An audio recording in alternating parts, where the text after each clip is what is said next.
Sementara itu, Angkatan Militer Iran memperingatkan negara-negara yang menggunakan aset sitaan miliknya.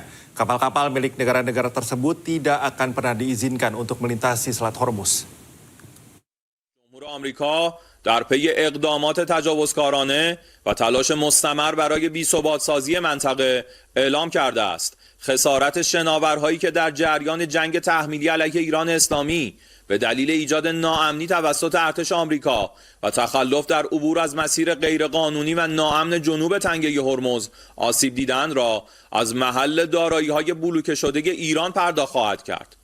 ضمن هشدار به رئیس جمهور جنایتکار آمریکا در خصوص تبعات این اقدام غیرقانونی به همه شرکت‌ها و کشورهایی که از پیشنهاد ترامپ استقبال نمایند و از دارایی‌های بلوکه شده ایران تحت این عنوان استفاده کنند اعلام می‌داریم از این به بعد نیروهای مسلح جمهوری اسلامی ایران اجازه تردد به هیچ یک از شناورهای آنها از تنگه هرمز را نخواهند. Presiden Amerika Serikat Donald Trump dan Perdana Menteri Israel Benjamin Netanyahu menggelar pertemuan di Gedung Putih Washington DC. Kunjungan ini merupakan pertemuan ke-8 Netanyahu dengan Trump sejak Presiden Amerika Serikat itu kembali menjabat pada tahun 2025. Pertemuan berjalan tertutup selama 90 menit. Kedua negara membicarakan konflik mereka dengan Iran dan juga kondisi di Gaza, Palestina. Usai pertemuan, Perdana Menteri Israel Benjamin Netanyahu mengatakan Israel dan Amerika Serikat tetap mitra dekat dalam konfliknya dengan Iran. סיימתי עכשיו פגישה מצוינת עם הנשיא טראמפ. כשאני אומר מצוינת, זה לא מן השפה אל החוץ. שיחה עם שותפות מלאה, עם תמיכה הדדית, עם הבנה על היעד המשותף להבטיח שלאיראן לא יהיה נשק גרעיני, וגם יעדים אחרים. אחת השיחות הטובות ביותר שקיימתי עם נשיא ארצות הברית, ידידנו דונלד טראמפ. היה שם גם כל הצוות הבכיר שלו, הצוות הבכיר שלנו, וגם כאן הייתה הזדמנות להחליף רעיונות וגם לתאם תאומים שהם חשובים לביטחון ולעתיד של מדינת ישראל. אני מכאן הולך יחד עם רעייתי שרה לטקס ההשכבה של ידיד נפלא שלנו, לינזי גרהם. אני בטוח שאני מייצג כאן את כל אזרחי ישראל. Selain bertemu dengan Presiden AS, Perdana Menteri Israel Benjamin Netanyahu juga bertemu dengan Menteri Pertahanan Amerika Serikat Pete Hegseth dan Menlu Amerika Serikat Marco Rubio. Pertemuan ketiganya berlangsung saat pemakaman Senator Lindsey Graham di Washington. Pertemuan Netanyahu dengan Hegseth dan Rubio menjadi sorotan. Dalam video yang beredar, Netanyahu berbicara serius dengan keduanya. Warganet menilai ada gestur instruktif dari Netanyahu ke Hegseth dan Rubio, namun belum diketahui isi pembicaraan ketiganya. Netanyahu juga bertemu Presiden Ukraina Volodymyr Zelensky.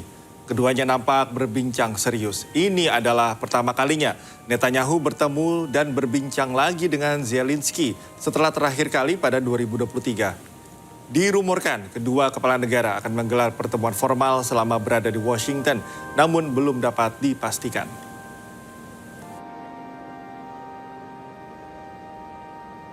Iran dan Amerika Serikat atur strategi dan bersiap negosiasi untuk akhiri perang. Meski demikian, perang psikologi kedua negara masih berlanjut.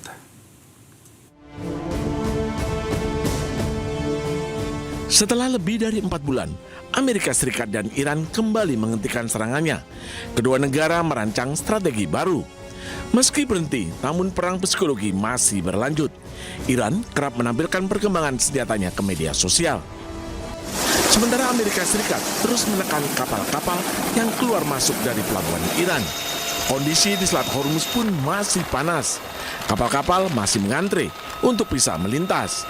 Presiden Amerika Serikat Donald Trump menyebut Iran mengajak Amerika Serikat untuk negosiasi. I have plenty of time.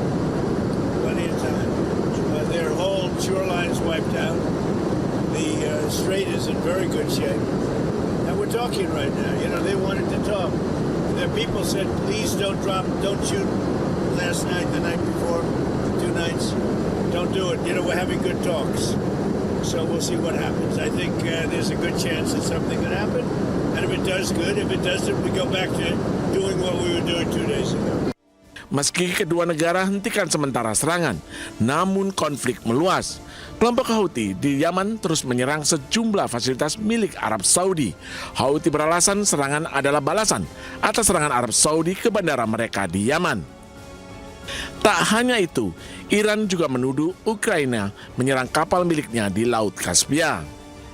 Sementara kondisi di Selat Hormuz masih memanas, Amerika Serikat dan Iran masih membatasi kapal-kapal yang melintas. Kapal-kapal masih berlabuh di perairan Teluk Oman di lepas pantai Muscat.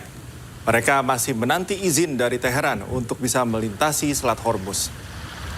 Di saat yang sama, Angkatan Laut Amerika Serikat juga memblokade lalu lintas laut baik yang menuju ataupun keluar dari pelabuhan dan pesisir Iran. Media Oman melaporkan Menteri Luar Negeri Badr al-Busaidi menyebut terus berdiskusi dengan Iran untuk mencari kesepakatan untuk menjamin keselamatan navigasi. Kementerian Luar Negeri Iran mengumumkan blokade Hormuz kembali dilakukan setelah beberapa kapal komersial melintasi Selat Hormuz melalui rute yang tidak dikoordinasikan dengan Teheran. Senator Lindsey Graham adalah sahabat terdekat dan pendukung setia Israel di Amerika Serikat. Lindsey juga menjadi sosok di balik masuknya Amerika Serikat dalam konflik Israel dengan Iran. Do you have it on speaker, Ryan? Yep, we're good. Okay. All right, connecting you now. Video saat Senator Lindsey Graham menelpon Perdana Menteri Benjamin Netanyahu viral di media sosial. Dalam video ini, Lindsey menyatakan akan membujuk Presiden Amerika Serikat Donald Trump untuk menyerang Lebanon. I'm going to meet with the president this weekend. I'm going down to Doral. I'm going to try to get him to join with y'all in Lebanon to maybe fly some with you. Would you like that? Yeah, Meski ditolak oleh Netanyahu, namun Perdana Menteri Israel ini tetap meminta Amerika Serikat menyerang Iran. Lindsey sendiri dikenal sebagai pendukung utama Israel. Sementara itu, Menteri Pertahanan Israel Katz, buka-bukaan ingin menyerang infrastruktur energi Iran. Namun Presiden Amerika Serikat Donald Trump melarangnya dan mengingatkan Teheran akan membalas ke negara tetangga. מטרות האנרגיה של איראן, ארצות הברית לא מאשרת כרגע, מהשיקול שאיראן תפגע במדינות השכנות, יהיה משבר נפט עולמי. אנחנו מבחינתנו מוכנים להחזיר אותה 40 שנה אחורה. Para pengunjuk rasa mengadang iring-iringan kendaraan Perdana Menteri Israel Benjamin Netanyahu saat tiba di Washington. Penjahat perang ini tiba di Washington untuk melakukan pembicaraan dengan Presiden Amerika Serikat Donald Trump. Dengan membawa bendera Palestina, sejumlah warga Amerika Serikat menyerukan penangkapan penjahat perang Benjamin Netanyahu. Suara para pengunjuk rasa bahkan terdengar hingga ke Gedung Putih, tempat pembicaraan antara Netanyahu dan Trump sedang berlangsung. Para demonstran juga menuntut diakhirinya dukungan senjata dan dana dari Amerika Serikat.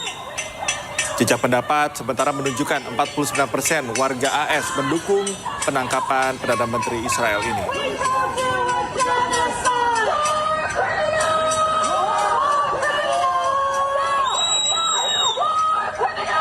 Kembali di Breaking News, pemirsa, serangan drone hantam fasilitas minyak Abqaiq Saudi Aramco. Houthi menyatakan bertanggung jawab atas serangan ini. Tak hanya kilang minyak, Houthi juga menyerang terminal Yanbu Selatan milik Arab Saudi.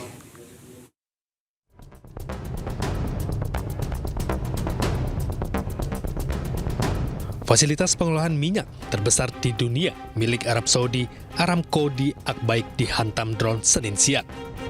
Arab Saudi menuduh milisi pro-Iran yang beroperasi di Irak sebagai pelaku serangan. Sementara secara terpisah Houthi mengklaim bertanggung jawab atas serangan ini. Serangan drone ini memicu kebakaran hebat yang terlibat hingga citra satelit NASA. Abqaiq merupakan pabrik stabilisasi minyak tengah terbesar di dunia yang memproses sekitar 5 hingga 7% pasokan minyak global. Serangan ini menambah tekanan terhadap minyak global. Tak hanya kilang minyak, Houthi juga menyerang terminal Yanbu Selatan milik Arab Saudi. Serangan ini menyebabkan tempat penyimpanan bahan bakar terbakar hebat. Kelompok Houthi Yaman mengklaim telah menyerang terminal Yanbu Selatan milik Arab Saudi yang berada di pesisir Laut Merah. Serangan ini menyebabkan depo bahan bakar di sekitar lokasi terbakar hebat. Serangan ini bagian dari eskalasi serangan Houthi terhadap infrastruktur Saudi di pesisir Laut Merah. Selain itu, pasukan Houthi di Yaman berhasil menembak jatuh sebuah drone Akinci buatan Turki. Drone ini dioperasikan oleh Arab Saudi. Drone jatuh dan terbakar di wilayah Padang Pasir, Yaman. Drone Akinci merupakan pesawat tanpa awak berteknologi tinggi dengan nilai sekitar $20 juta Amerika Serikat.